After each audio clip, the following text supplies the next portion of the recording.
Okay, so let's start out by looking at shapes. So I'm going to start out, I'm going to make a rectangle. So I'm going to click and drag.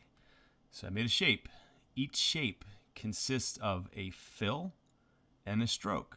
All right, so right now if I click fill, you'll see the fill is actually set to gradient because I was playing around with the gradient tool, but by default, it's just going to be a color. All right, so your fill has a color by default and a stroke.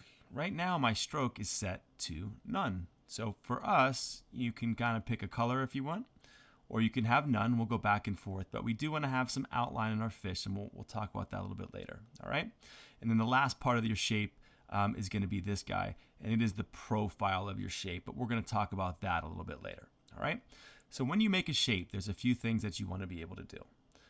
The black arrow, the move tool, it lets you take that shape and move it. So if you want to move it or rotate the shape, that's your tool.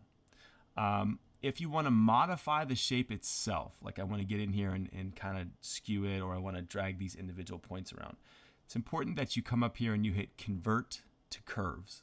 So I'll hit that button. Once you do that, you can use your node tool or hit A. All right, node tool. So node tool, if I click on a node here, whoop, did I get it? There we go.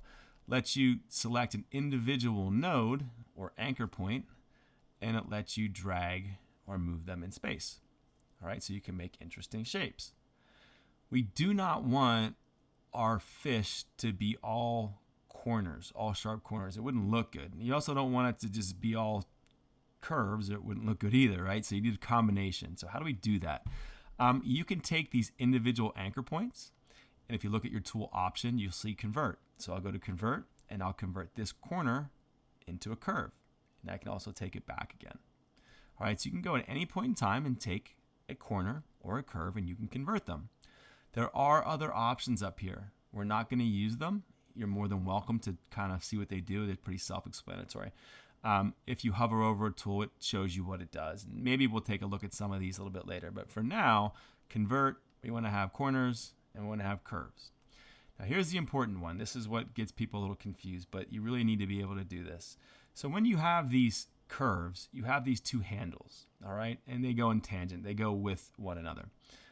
What you need to be able to do, though, is there are times when you might want to have like a curve, and then you might want to break this handle so you can get a curve to a corner. Like you'll see here in the fish, the dorsal fin or that top fin, it has a little point there, curve to point.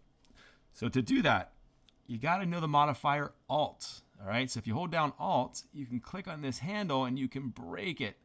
All right, so then you can get nice curves and corners, and that's really important when we start making a design.